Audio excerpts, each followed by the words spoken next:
दिनै बिजाबनि खौरां आयदायाव आं गांसे बिजाबनि बागै सुंदुङै फोरमायथिनो थाखाय आखायाव लानाय जाबाय। बे बिजाबनि मुङानो जाबाय गोसो थोनायनि अर। लिरगिरिनि मुङानो जाबाय रैसुमै बर'।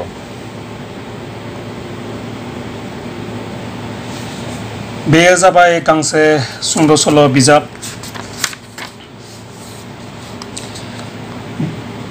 बिजाबनि दिहुनगिरि 16 नभेम्बर बर' थुनलाइ आफादनि जोनोम सान फालिथाय आरो चापागुरि कक्लाबारि गुदि बर'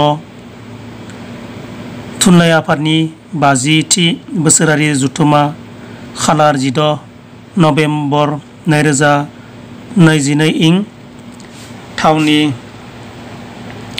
सिमला दावगाफु आफादनि गेलेग्रा फोथार।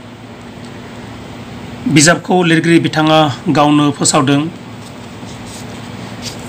लिरगिरिनि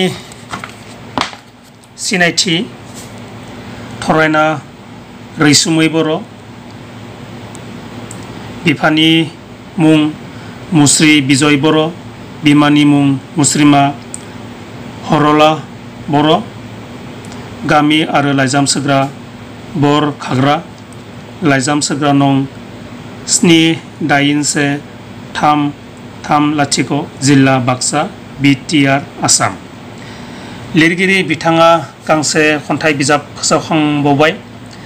बिजाबनि मुङानो जाबाय निन गैयै हराव 2022 इं।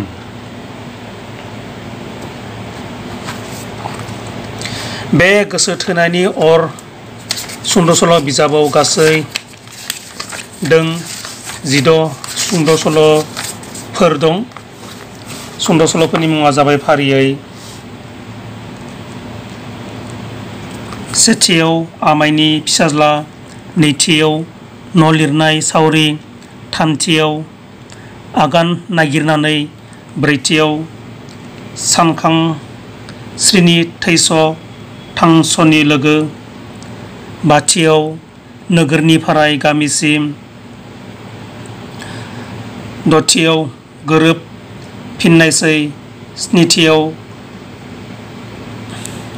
आबै अख्रा, दाइनथियाव गथ' गोरलैखौ नुनानैसो, गुथियाव मागो दमासि, जिथियाव गोसो थोनायनि अर, जिसेथियाव सोमस्रि, जिनैथियाव बबि जाबाय, जिथामथियाव हाल जांख्रा, जिब्रैथियाव गोसोजोंनो नुबाय थागोन, जिबाथियाव साहा गलानि बुंफिनदों जिबाथियाव साहानि गला आरो जिद'थियाव दुलिमानि दाखा। बिजाबनि बेसेना जाबाय 120 रां। आं बे बिजाबखौ फरायखांबाय, फरायनानै जोबोद मोजां मोनदों।